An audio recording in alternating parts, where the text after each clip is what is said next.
Guys, God, I miss the good old days when I was talking about Dino Bane. I really do. I'm actually starting to miss talking about the Emperor Bling and Dick in a Man. Yeah, he can't be having a very good time with what's going on in the Middle East, can he? He got to be really upset. Iran's turning Israel into a building zone, starting to look like Gaza. Who's going to who's going to want to live on one of those settlements now? Not many people.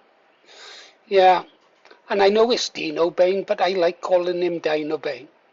So, what are you going to do about it? Anyhow, let's get on with it. We're back in the Middle East. Let's have a look at this a second. President Trump, Epstein regime. The crazier he gets, the more I'm convinced that there's something in it about him on Epstein Island. I don't want to believe it, but I was having a look who his advisors are these days, who he's surrounding himself with.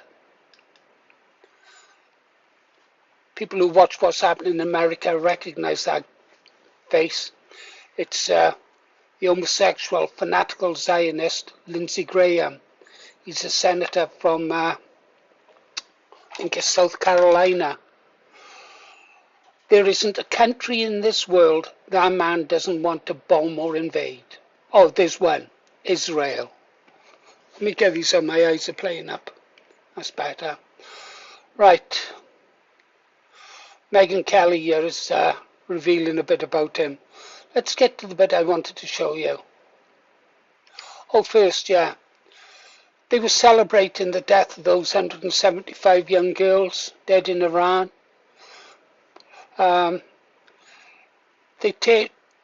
President Trump is treating the war as a joke. Lindsey Graham is positively celebrating it. Well, Lindsey Graham went off on one on Spain and Saudi Arabia, making all kinds of threats to them. I'm guessing he went off on Spain because they're pulling out their ambassador so they can start using the Straits again. Oil reached 120 a barrel. Okay, but first let's get down to this bit here I found. Bear with me, I'm going to pause. Yeah, let's read this bit here. How does that make the Trump administration look good when we know that he's working hand in hand with the president, that he's been one of his chief advisors to make him look so cavalier about the death unfolding in the Middle East right now, and the likely of more to come? Last night on Hannity's program, he sounded like Lindsey Graham did, like he was our Secretary of State or even our president. It was obscene. Who does he think he is? No one elected him as president. No one ever would. As if the American public would elect Lindsey Graham to lead this war. He's starting to sound truly deluded, like someone needs a psychiatric intervention. And he really does. You should listen to Lindsey Graham. Go have a look at some of his videos.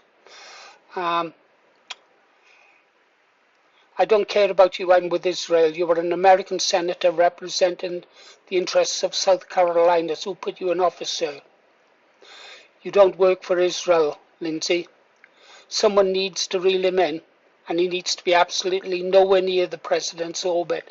As I said yesterday, Fox News, I tweeted this out, is parading him around on all of its shows. Well, yeah, Fox is promoting the war like it's going out of fashion. President Trump seems to be enjoying it. But he was down here. It's infuriating because we're talking about life and death. We're talking about American life or death. And this is a dereliction of duty. Here, he listened to Jared Kushner, right? That's his President Trump's son-in-law, Jewish. He listened to Steve Witkoff, Jewish. He listened to Lindsey Graham, homosexual pervert, probably under the control of Israel. Most definitely under the control of Israel, I would say. Yeah. All of his advisors now surrounding the president are Jewish. Right, 1 second. Anyhow, she finishes off by saying, next up, as I said, Senator Graham sent a message to any isolationists in the United States and any in South Carolina that put him in office who doesn't fully support this war, that he's not with you, he's with Israel, not even with another American. He's with Israel, no questions asked. Here's Lindsey Graham, your direct quote. To our friends in Israel, God bless you. I'm with you in every way. To all the anti-Semites, to all the isolationists, forget it. I'm not with you, I'm with Israel. I will be with Israel to our dying day. Wow. What happened to America first? Well, anyhow, let's blow that away and get over to see what President Trump was saying. Got to listen to this, guys. Short while. Prices are coming down very substantially. Oil will be coming down. That's just a matter of war. That happens you can almost predict it. I would say it went up a little bit less than we thought. It's going to come down more than anybody understands. Do you have any questions, Peter? Yes. You just said it is a little excursion, and you said it is a war. So which one is it? Well, it's both. It's both. It's an excursion that will keep us out of a war, and the war is going to be. For them it's a war. For us, it's turned out to be easier than we thought. But think of it, they had thousands of missiles, 8,000 missiles. We got many of them before they got to launch. They have drones all over the place. We got many. Now we're knocking out the drone plants, as you know, going fast. They started talking about mines, so we hit 28 mine chips as of this moment, 28. Using the same weapon, the exact same weapon that we use against the drug dealers in the water. We have, as an example, we had tremendous drugs pouring in through the waters, through the sea, and now we have almost none. It's down 97%.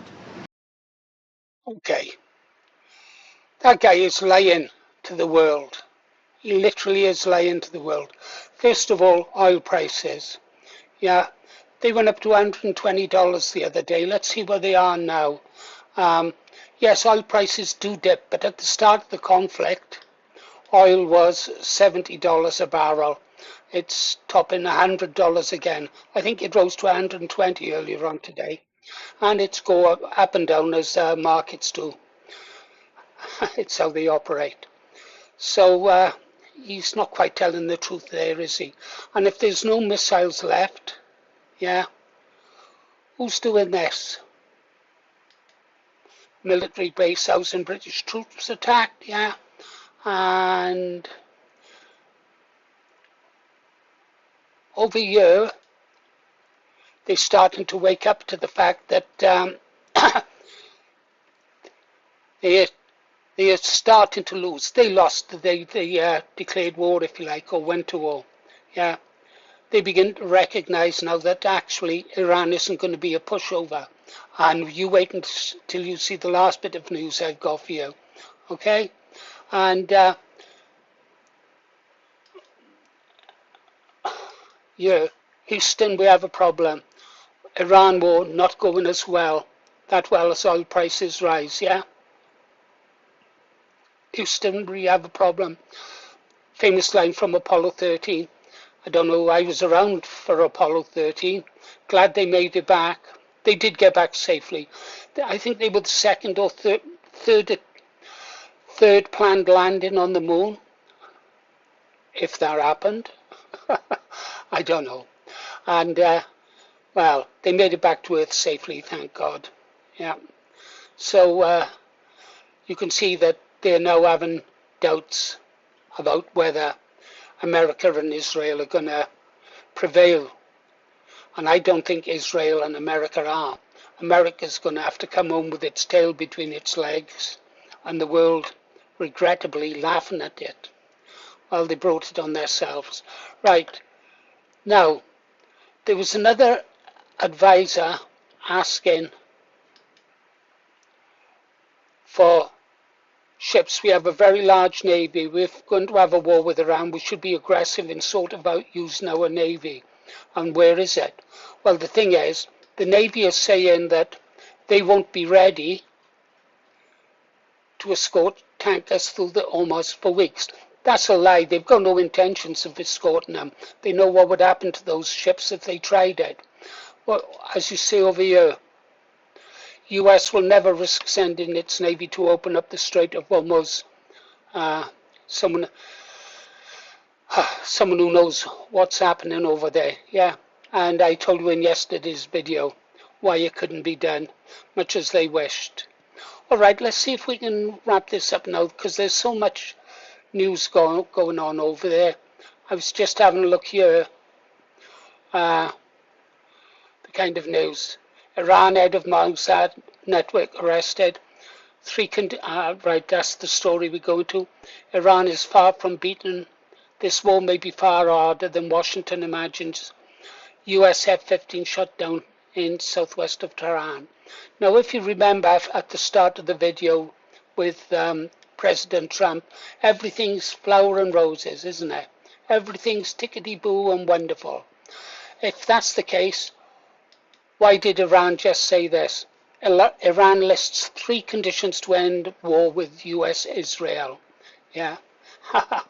And this doesn't look like a surrender to me, or a message from boys who've had enough. This is a message saying, bring it on. Tehran. Iran on Thursday spelled out 3 conditions to end the war with Israel, which today ended its 13th day.